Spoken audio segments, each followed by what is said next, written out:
이 시간 우리 하나님의 말씀은 창세기 28장입니다. 창세기 28장 18절부터 22절 말씀까지 제가 공독을 해드리도록 하겠습니다.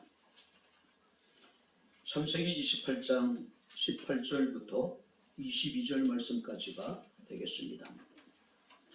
야곱이 아침에 일찍 일어나 베개로 삼았던 돌을 가져다가 기둥으로 세우고 그 위에 기름을 붓고 그곳 이름을 베델이라 하였더라.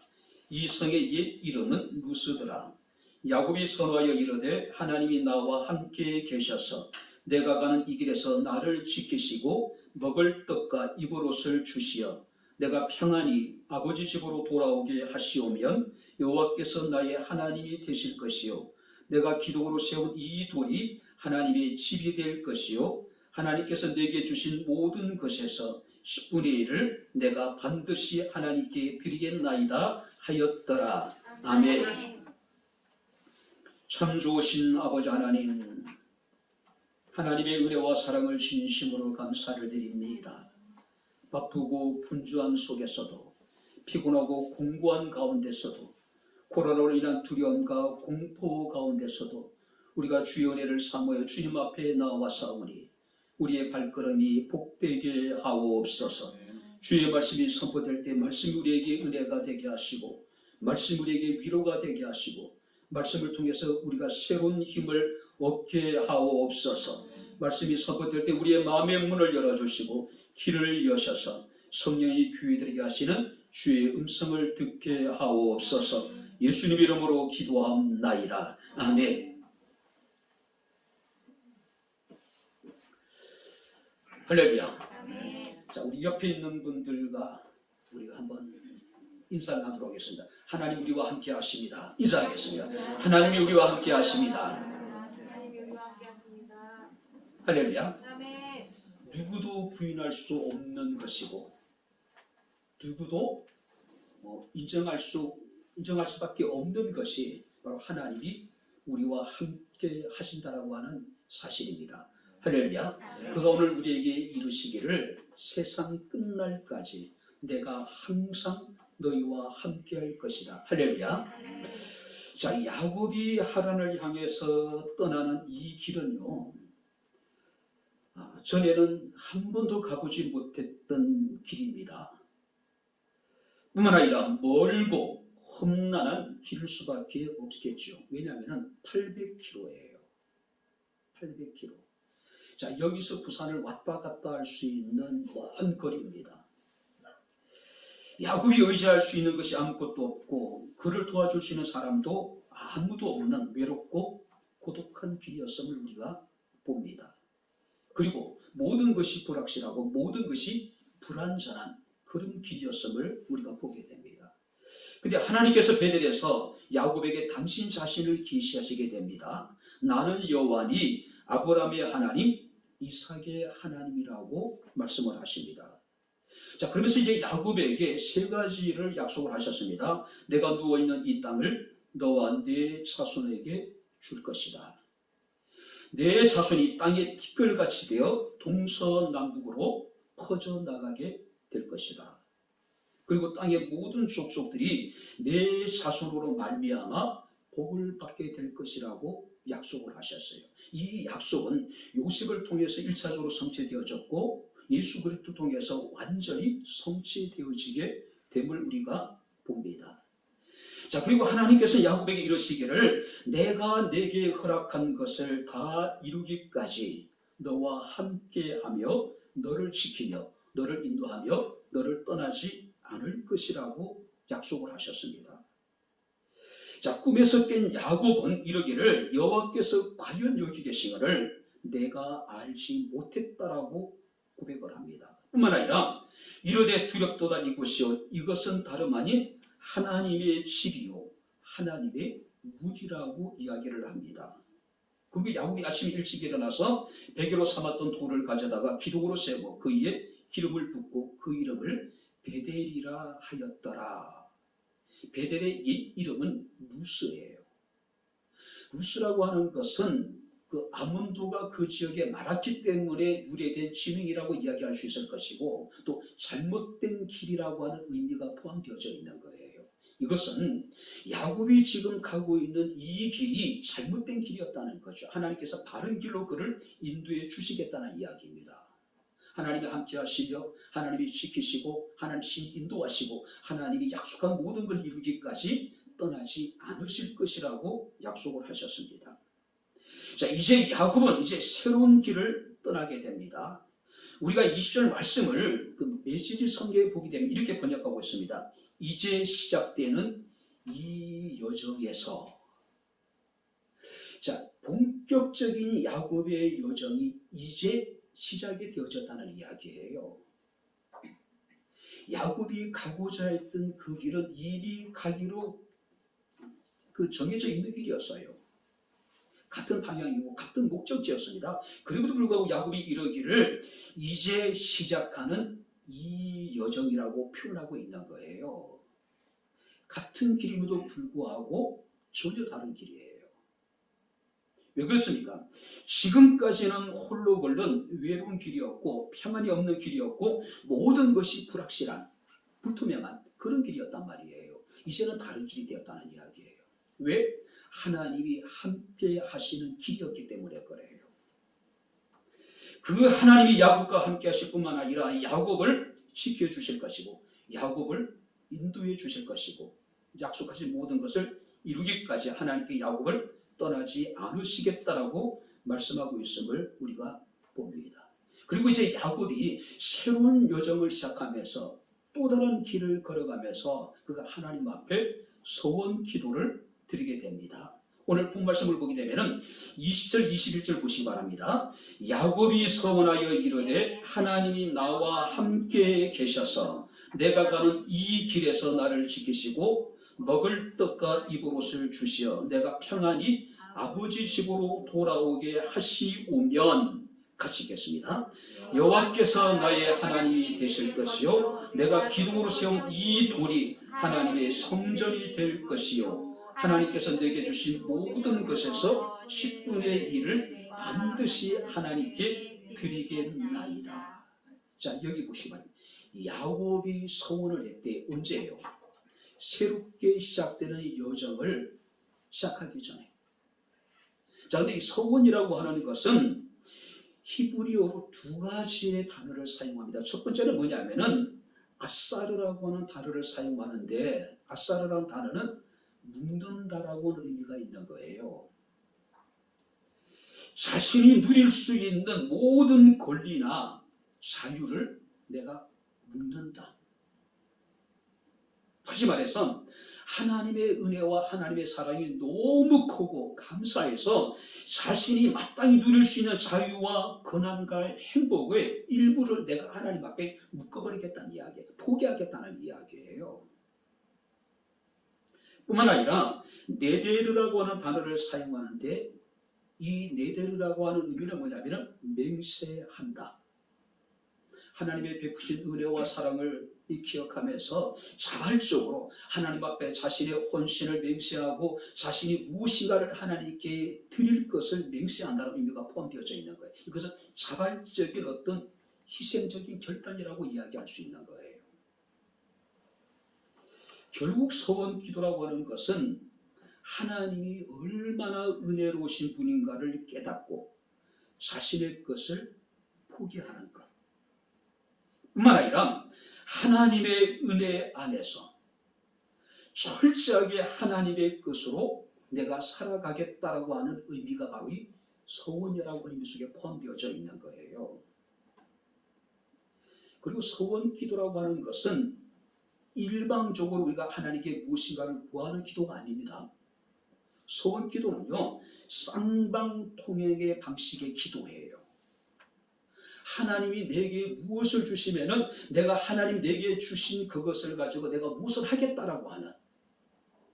그래서 복자는 이르기를 이 소원 기도는 어떤 기도보다도 강력한 힘이 있다고 이야기를 해요. 이 소원 기도는 어떤 기도보다도 효과적인 기도라고 이야기를 합니다. 단지 우리가 하나님께 무엇인가를 달라고 구하는 것이 아니라 하나님이 내게 구하는 것을 허락하시면 내가 그것을 통해서 무엇을 하나님께 드리겠습니다. 무엇을 행하겠다는 이야기예요. 우리는 받는 데 익숙해져 있습니다. 우리는 일방적으로 무엇인가를 하나님께 구하는 데 익숙해져 있단 말이에요. 근데 이 서원 기도라고 하는 것은 하나님께 무엇을 구하고 하나님께서 내게 허락하신 것을 통해서 내가 무엇을 하겠다는 거예요. 하겠다는 거예요. 그래서 칼빈이라고 하는 사람은 이 서원에 대해서 이렇게 이야기를 합니다. 올바른 서원은 올바른 목적을 위해서 추구해야 한다.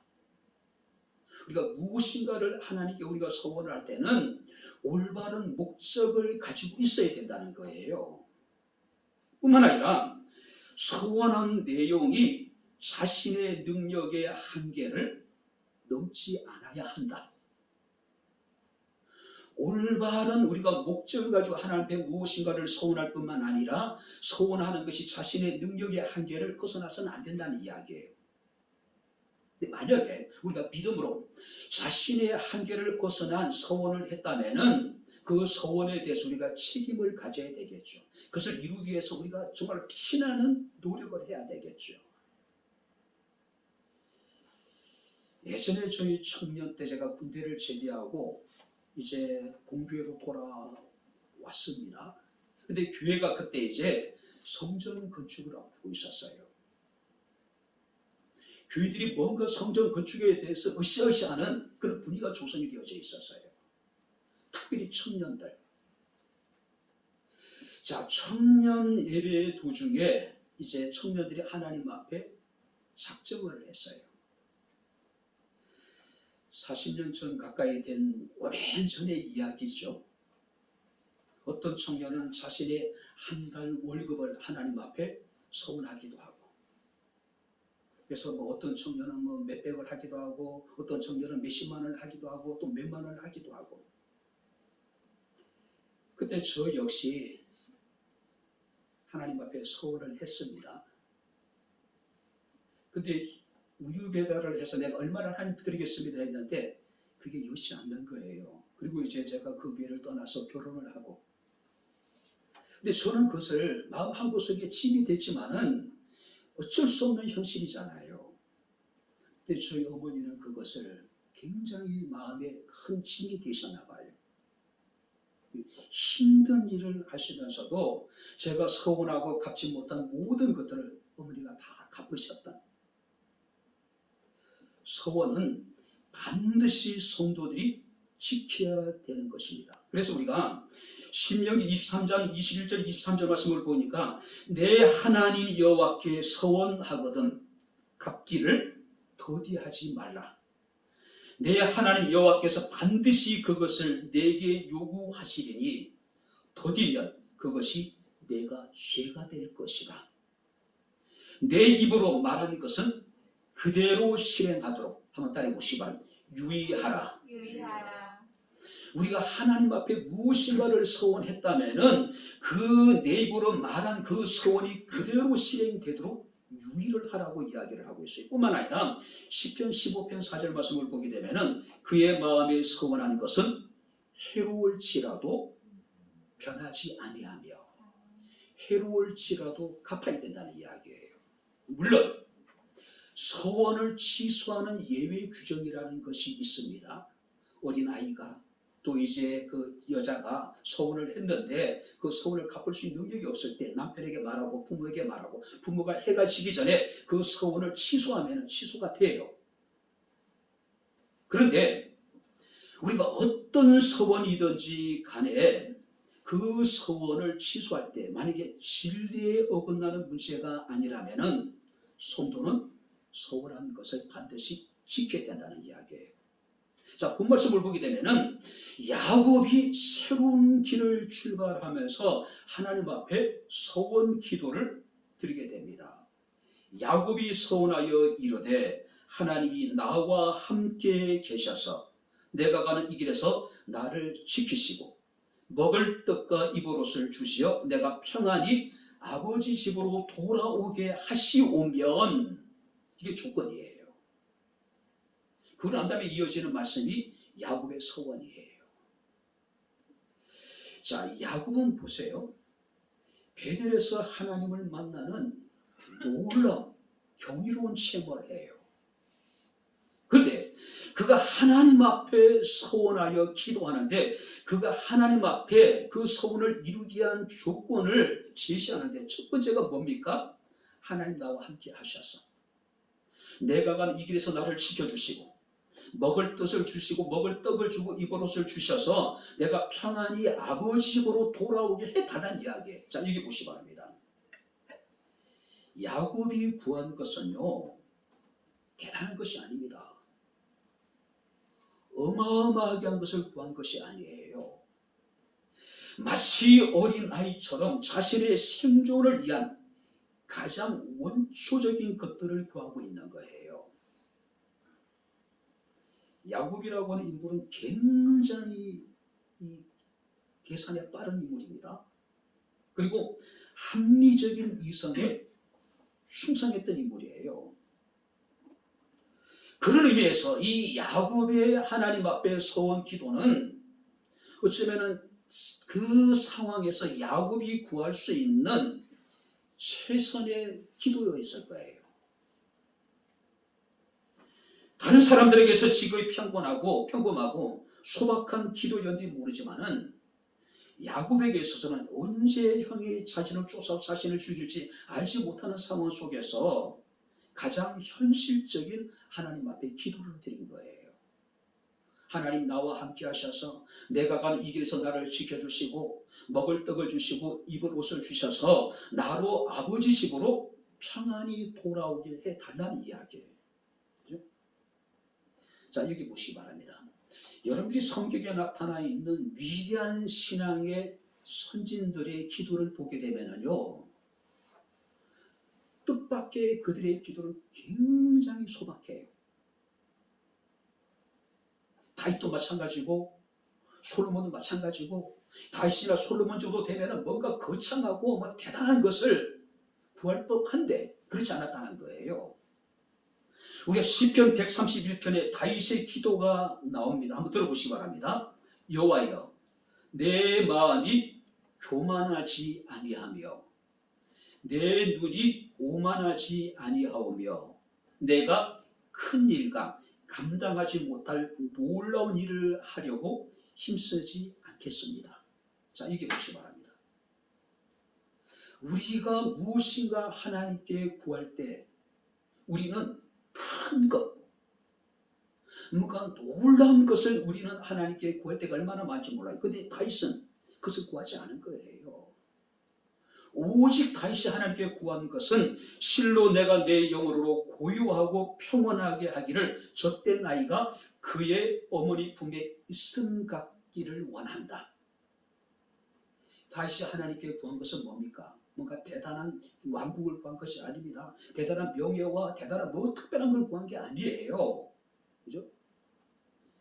하나님 앞에서 젖된 아이가 어머니의 품속에서 평온을 누린 것처럼 하나님의 평안을 구하고 있는 거예요. 우리가 열왕기상 3장에 보게 되면 솔로몬의 기도가 나옵니다. 자, 솔로몬이 1000번제를 드려요.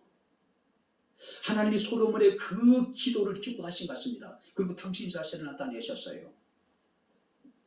내가 네게 무엇을 줄고 네게 구하라. 1000번의 제사를 드렸던 그 솔로몬의 제사를 하나님께서는 기뻐하시고 친히 당신 자신을 나타내시면서 내가 내게 무엇을 주기를 원하느냐, 너는 내게 구하라고 이야기를 해요. 그때 솔로몬이 구한 것이 뭡니까? 내게 듣는 마음을 주셔서 백성을 재판할 때 선악간에 분별할 수 있는 지혜를 달라는 거예요. 솔로몬이 1000번제를 드리고 하나님께 구한 것은 뭡니까? 하나님의 음성을 듣고 백성들의 말을 듣고 우리가 선악간에 올바르게 판단할 수 있는 내게 지혜로 마음을 달라고 기도하는 거예요. 그럴 때 하나님께서 뭐라고 말씀하십니까? 솔로몬이 구하는 것이 하나님 마음에 맞았대. 하나님 마음에 쏙 들었대요.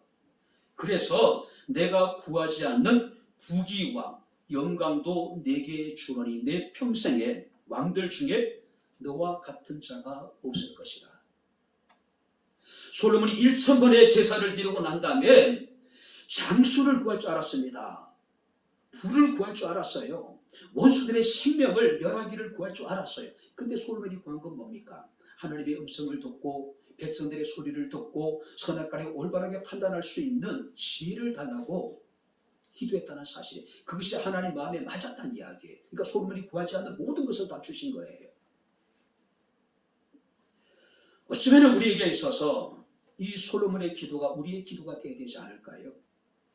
하나님의 말씀을 들을 수 있는 마음을 달라고, 주변에 나를 사랑하는 사람들의 이야기에 귀를 기울이고 선악간에 옳고 그런 것을 판단할 수 있는 지혜를 달라고요.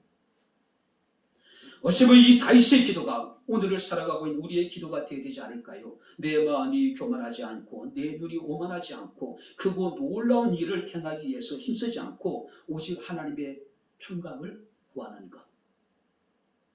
야곱의 기도도 마찬가지입니다. 하나님이 나와 함께 계셔서 내가 가는 이 길에서 나를 지켜주시고 먹을 떡을 주시고 입을 옷을 주시고 내 가는 길을 평안하게 하소서. 한번 따라해 보시기 바랍니다. 하나님이 나와 함께 계셔서 내가 가는 이 길에서 나를 지켜주시고 먹을 떡과 입을 옷을 주시고 내가 가는 길을 평안하게 하소서.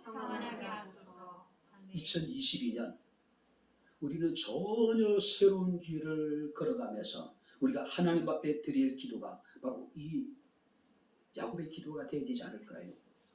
하나님 나와 함께 하시기를 원합니다. 하나님 나를 지켜주시기를 원합니다. 하나님 내게 일용할 양식을 주시기를 원합니다. 하나님 내가 가는 길을 평안하게 하소서.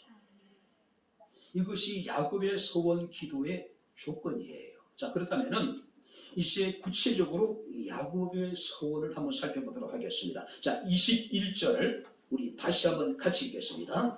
내가 평안히 아버지 집으로 돌아오게 하시오면 여호와께서 나의 하나님이 되실 것이요. 여호와께서 나의 하나님이 되실 것이요. 자, 어떤 글에 보게 되니까 이 본문을 이렇게 해석해 놨더라고요. 내가 하나님을 독점한 자처럼 섬길 것입니다. 하나님을 자신만이 독점한 것처럼 내가 하나님을 섬기겠습니다. 그런 해석에 났더라고요. 여호와께서 나의 하나님이 되실 것이라고 하는 이 서원은요, 야곱의 세 가지 서원 가운데 가장 중요한 거예요. 나머지 두 가지 서원은 내가 하나님을 사랑하고 내가 하나님을 섬기겠다라고 하는 구체적인 행위를 말하는 거예요. 내가 하나님을 섬기기 때문에 하나님이 나의 하나님이 되시기 때문에 평생 내가 하나님을 예배하겠습니다. 하나님이 내게 주신 모든 것에서 반드시 10분의 1을 하나님 앞에 드리겠습니다. 그러니까 하나님을 나의 하나님으로 인정하고 하나님을 나의 하나님으로 섬기기 때문에 예배하는 것이 또 10분의 1을 하나님 앞에 반드시 드리는 것이 당연하다는 이야기예요. 하나님을 자기 하나님으로 모시고 자기 하나님과 동행하고 철저하게 하나님으로 말미암아 내가 살아가겠습니다. 이것이 이 야곱의 소원이에요. 고대 사회에는 많은 신들이 있죠. 많은 우상들이 있었습니다. 해와 달과 별 등 이럴 성신을 섬기기도 했고요. 큰 나무도 큰 바위도 또 어떤 사람은 바다를 어떤 사람은 산도 자신의 신으로 섬긴단 말이에요.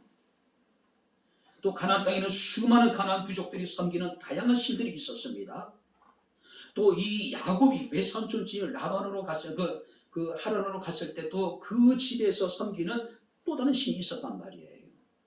자, 그래도 불구하고 야곱은 여호와께서 나의 하나님이 되실 것이다. 마치 하나님을 자신이 혼자 독점한 것처럼 내가 하나님만을 섬기겠다는 이야기예요.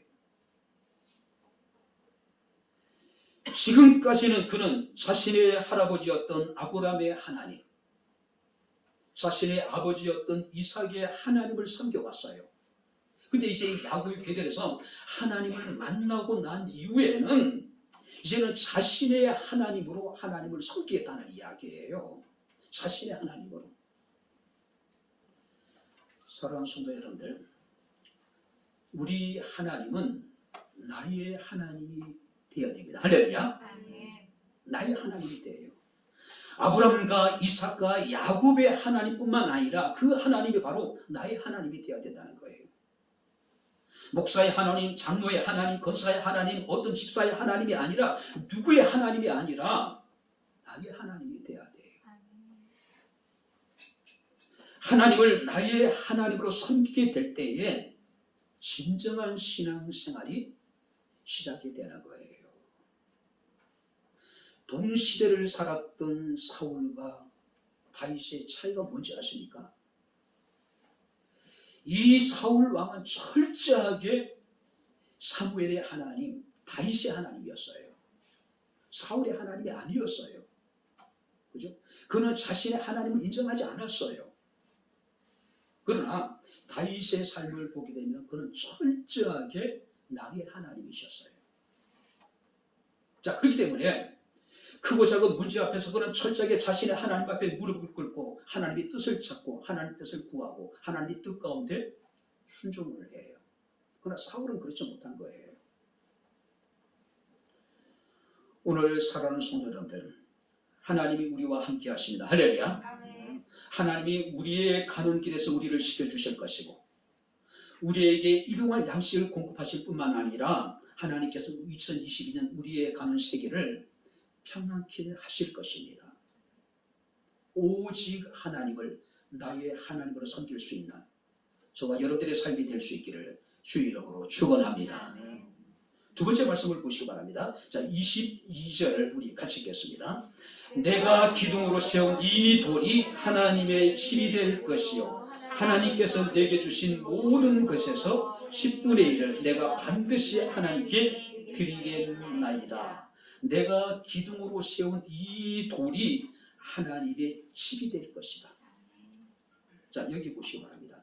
야곱은 꿈을 통해서 하나님을 만났죠. 그리고 이제 깨어나가지고 자신이 베개했던 그 돌을 기둥으로 세우고 그 위에다가 기름을 부어요.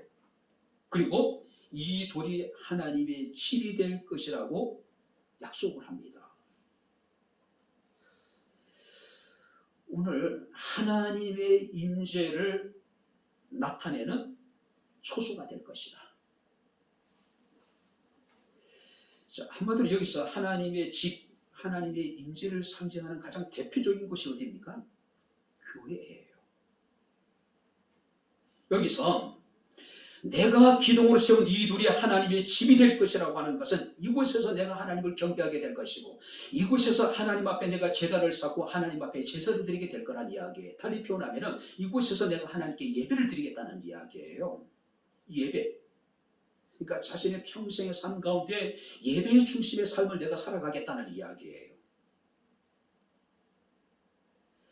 그래서 우리가 디모데전서 3장 15절 말씀을 보게 되면은 이 집은 살아계신 하나님의 교회요. 아마 사도 바울이 그 사건을 이렇게 이제 생각하고 이 말씀을 했던 것 같습니다. 이 집은 살아계신 하나님의 교회요. 진리의 기둥과 터라고 이야기를 하고 있는 거예요. 교회의 가장 중요한 기능이 뭡니까? 예배예요. 무엇보다도 이 예배가 우선이고 무엇보다도 예배가 가장 소중한 교회의 어떤 여러분들이 사명이죠. 자, 그런데 이 돌이 하나님의 집이 될 것이라고 하는 이 야곱의 서원은 야곱이 20년 만에 다시 평온한 가운데 아버지 집으로 돌아와요. 야곱이 이 서원을 지켰을까요? 못 지켜요. 나고 평안히 아버지 집으로 돌아오게 하시면은 이 돌이 하나님의 집이 될 것이라고 했는데 야곱은 베델로 돌아온 것이 아니라 세겜이라고 하는 지역에 정착을 해버려요. 그리고 세겜성 앞에 밭을 사서 그곳에서 하나님께 제단을 쌓아요. 자, 이게 보세요. 야곱이 아버지 집으로 돌아와서 그가 그 제단을 쌓고자 했던 곳은 어디입니까? 베델이었어요. 근데 그가 간 곳은 세겜이에요. 세겜. 이제 그곳에서 이제 뭔가 이제 새로운 삶이 시작될 거라고 생각했어요. 이제는 힘든 20년의 어떤 고달팠던 삶을 마무리하고 이제는 이 세겜에서 온 가족들과 더불어 행복한 날들을 아마 꿈꿔왔는지 몰라요. 근데 야곱은 하나님의 서원을 잊었는지 모르지만은 하나님은 야곱이 서원한 그것을 기억하고 있었어요. 야곱의 집에 큰 문제가 생겨요. 자, 야곱의 딸이 디나라고 하는 아이가 세겜성의 여자들을 보기 위해서 세겜성에 갔다가 그만 세겜성의 추장의 아들에게 강간을 당하는 사고가 벌어져요. 자, 그랬더니 이 디나의 오빠들이 자신의 동생이 세겜성의 추장의 아들에게 강간을 당했다는 이야기를 듣고 거짓 약속을 하고 세겜성에 있는 남자애들이 할례를 받게 하고 할례를 받고 가장 활동하기 힘든 시기에 쳐들어가 가지고 세겜성에 있는 사람들을 다 죽여버려요. 남자들을.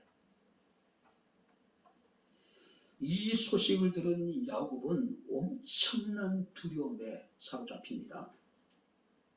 나와 내 집이 이제 멸망할 것이다. 나와 내 집이 이제 망하게 될 거라고 이야기하는 거예요. 왜냐하면 전쟁이에요.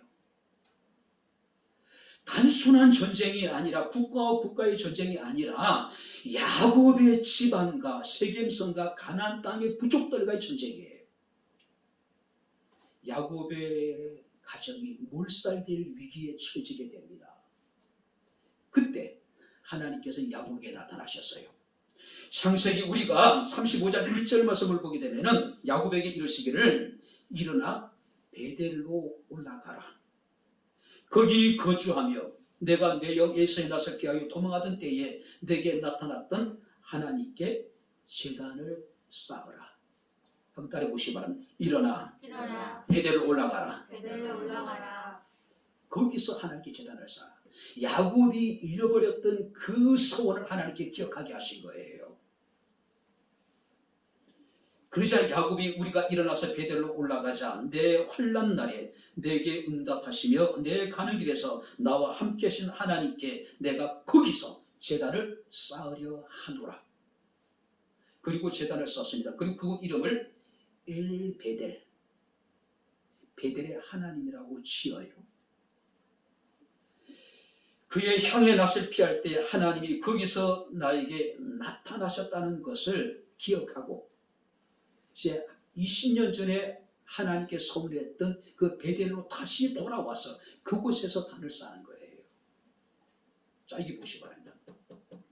그래서 사람들이 소원을 굉장히 조심해서 하라 그래요. 왜? 소원은 반드시 지켜야 될 것이기 때문에.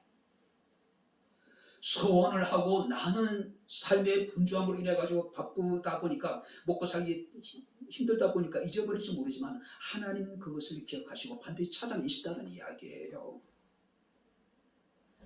하나님이 디나라고 하는 야곱의 딸이 어처구니 없는 사고를 당하게 하시고 그 일로 인해 가지고 다시 야곱으로 하여금 하나님과의 언약을 기억하게 하시고 돌아가서 그 언약을 행하게 하신 거예요.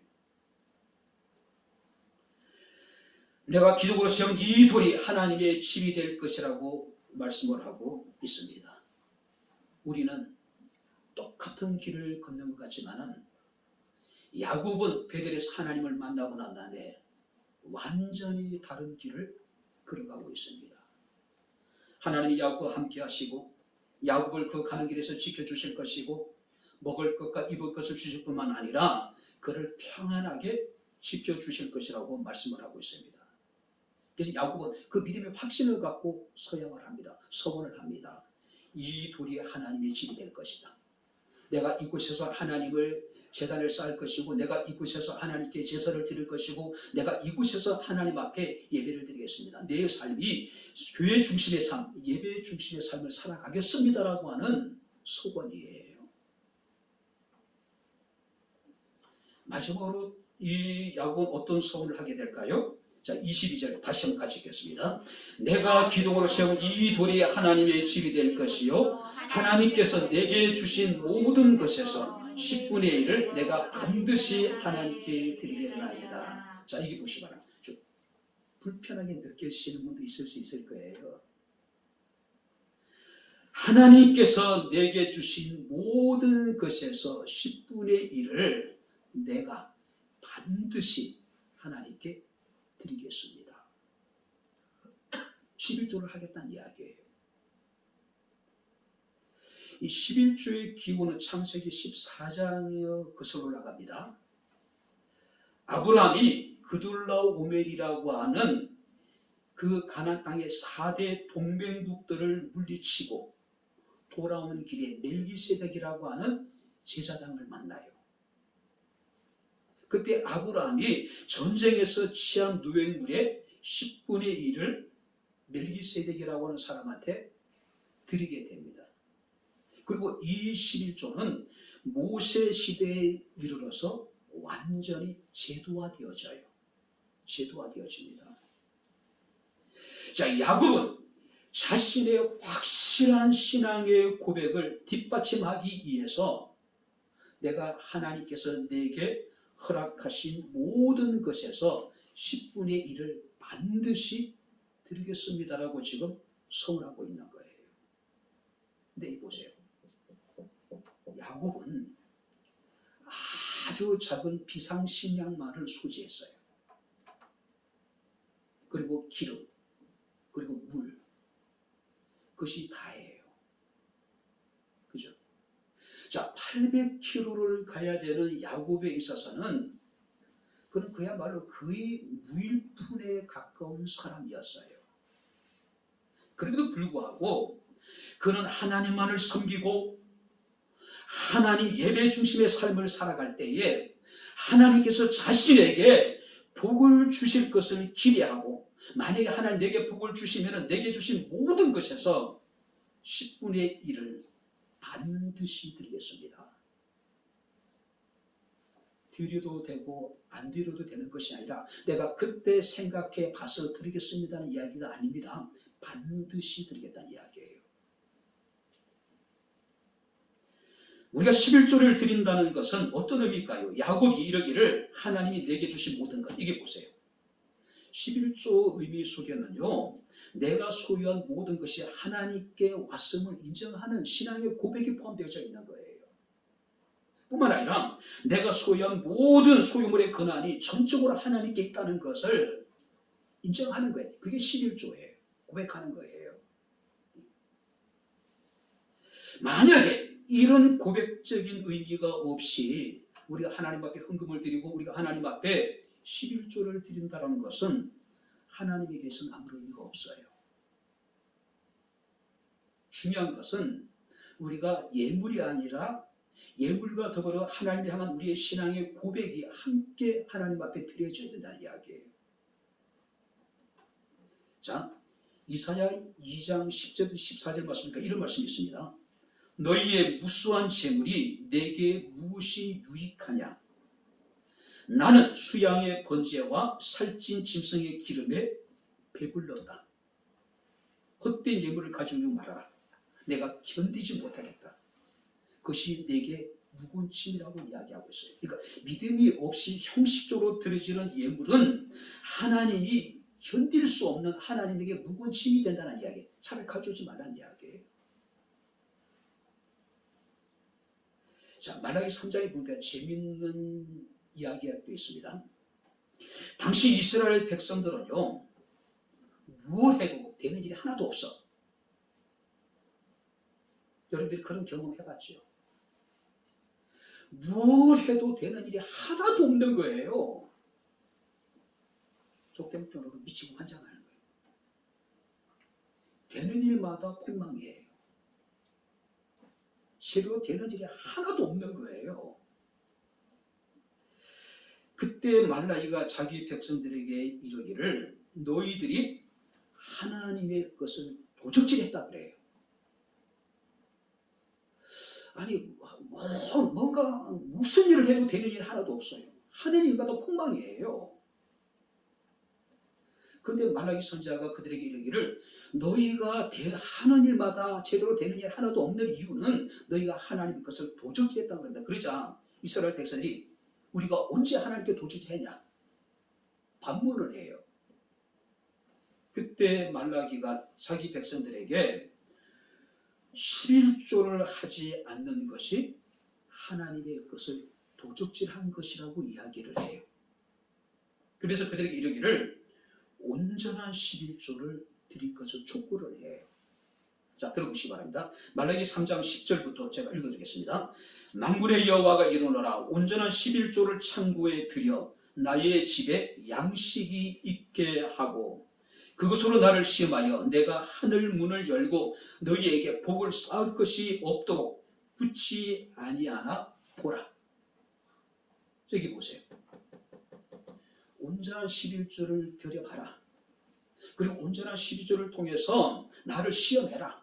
내가 하늘의 문을 열고 너희에게 복을 쌓을 것이 없도록 붙지 아니하나 너희가 한번 보란 이야기예요. 자, 메시지 성경에는 이 부분을 이렇게 번역해 놨습니다. 너희가 감히 꿈도 꾸지 못한 복을 너희에게 쏟아 부어 주는지 않는지 보라. 그러니까 꿈도 꾸지 못한 복을 하나님이 너희에게 주시나 안 주시나 너희가 한번 시험해 보란 이야기예요. 온전한 11조를 통해서. 뿐만 아니라 계속해서 말라기 3장 11절 12절 말씀을 보게 되면은 내가 너희를 위하여 메뚜기를 금하여 너희 토지 소산을 먹어 없애지 못하게 하며 너희 밭의 포도나무가 열매가 기한전에 떨어지지 않게 하리니 너희 땅이 아름다워짐으로 모든 이방인들이 너희를 복되다 하리라. 메시 성경 보니까 이렇게 번역해 놨습니다. 내가 약탈자들을 막고 너희 밭과 정원들을 보호해 줄 것이다. 너희는 가장 행복한 나라로 손꼽힐 것이고 은총이 넘치는 나라에서 너희가 살게 될 것이다. 자, 하나님이 온전한 11조를 드릴 때에 새는 구멍을 막아주시고 하나님께서는 우리에게 감히 꿈도 꾸지 못했던 복을 내려주시겠다는 이야기예요. 자, 여기 보시기 바랍니다. 우리가 무엇인가 하나님부터 쏟아지는 복을 받는 것도 중요하지만요. 더 중요한 뭡니까? 새는 구멍이 없어야 될 거 아니에요. 아무리 돈을 많이 벌어도 새는 구멍이 빵 뚫려 있다면은 아무리 많이 받은 것이 무슨 의미가 있겠어요? 하나님 말씀하십니다. 너희가 감히 꿈도 꾸지 못한 복을 주시고 너희를 행복하게 할 것이고 하나님의 은총이 넘치게 할 것이다. 누구에게요? 온전한 11조를 너희가 드리는 사람들에게. 느헤미야 13장에 보게 되면 어떤 일이 벌어지냐면은 느헤미야가 예루살렘으로 돌아와요. 근데 예루살렘의 제사장들이 안 보여. 레위들이 안 보여. 성전에서 봉사하는 사람들이 안 보여요. 그래 확인을 해보니까 이스라엘 사람들이 11조를 드리지 않아서 이 성전에서 봉사하는 사람들이 생업을 찾아서 떠나버린 거예요. 떠나버린 거예요. 그래서 느헤미야가 자기 백성들이 지도자를 모아놓고 마땅히 11조를 드릴 것을 명하고 마땅히 성전에 봉사하는 자들이 다시 성전에 와서 그들이 직무를 가등하게 하는 모습을 우리가 보게 됩니다. 내게 주신 모든 것에서 보시기 바랍니다. 내게 주신 모든 것 온전한 11조라는 이야기예요. 이게 가능할까? 많은 사람들은 고민을 해요. 제 중학교 3년 선배고 그 신학 동기 목사님이 계십니다. 그 서울의 아름다운 교회를 목회를 하셔요. 이 목사님이 이제 그런 얘기를 하시더라고요. 감추어진 재물에 대해서 얘기를 하시는 거예요. 무슨 얘기냐면은 그 교회에 중국 조선족 성도님이 계신데요. 여자분이. 근데 어느 날 새벽에 기도하는데 하나님이 갑자기 목사님 마음속에 숨겨진 재물을 있다고 얘기하시대요. 그분에게 숨겨진 재물이 있다는 거예요. 근데 조선족이고 돈을 벌기 위해서 한국에 왔는데 뻔히 생활을 다 하는데 아무것도 없는데 하나님이 숨겨놓은 재물이 그에게 있다고 얘기하시더래요. 근데 그게 뭘까? 근데 얼마 지나지 않아서 이게 밝혀지게 됩니다. 이분이 암이 걸려버린 거예요. 후두암이. 근데 후두암이 생각보다는 좀 수술이 단순하던가 봐요. 그 다음에 그 예후도 그렇게 나쁘지 않고. 그래 치료를 받아가지고 이제 완전히 수술해가지고 나았어요. 근데 보험을 들은 게 있었는데 그게 5천만 원인가가 보험금으로 지불이 됐나 봐요. 근데 이분이 그거를 놓지 못한 거예요. 11조를 안 드리는 거예요. 그리고 중국에 있는 자기 동생에게 전화를 한 겁니다. 중국에 있는 자기 동생이 목사님이에요. 내가 이렇게 해가지고 내가 보험금 받는데 11조를 해야 되냐 말아야 되느냐. 동생 목사님이 난리를 쳤다 그래요. 하나님이 감추어진 재물을 너한테 주셨는데 왜 11조를 하지 않느냐고 굉장히 고되게 그냥 그 목사님 표현대로 하면은 눈물이 쏙 빠지게 야단을 쳤대요. 11조를 하셨다고 얘기를 하더라고요. 결국은 하셨다고 얘기하더라고요. 모든 것에서 내가 보험금을 내가지고 내가 마땅히 이제 우리가 보험금을 탔는데 이걸 가지고 11조 해야 되냐 말아야 되냐 적금을 들었는데 이미 적금을 들기 전에 11조를 했는데 적금을 타서 해야 되냐 말아야 되냐 막 이제 논쟁이 있을 수 있어요. 예전에 충신교회 박중순 목사님이 그 얘기 하시더라고요. 기도조 방송 새롭게 하소서에서 자 11조를 해야 되냐 말아야 되냐 그런 문제 때문에 퇴직금을 해야 되냐 말아야 되냐 이미 11조를 다 했는데 박중순 목사님의 어떤 대답은 간단합니다. 개인의 믿음에 따라서 스스로 판단해서 하십시오. 강요하지는 않으시더라고요. 강요하지는 않으시더라고요. 하나님이 내게 주신 모든 것에서 10분의 1을 반드시 드리겠습니다. 온전한 11조에 대해서 하나님께서는 꿈도 꿀 수 없었던 하나님께서 복을 주실 것이고 하나님께서 우리에게 좋은 것으로 우리의 삶을 행복하게 하시고 우리의 삶의 은총의 나날이 될 수 있도록 축복해 주시겠다라고 하는 것이 하나님의 약속입니다. 이제 말씀을 마칩니다.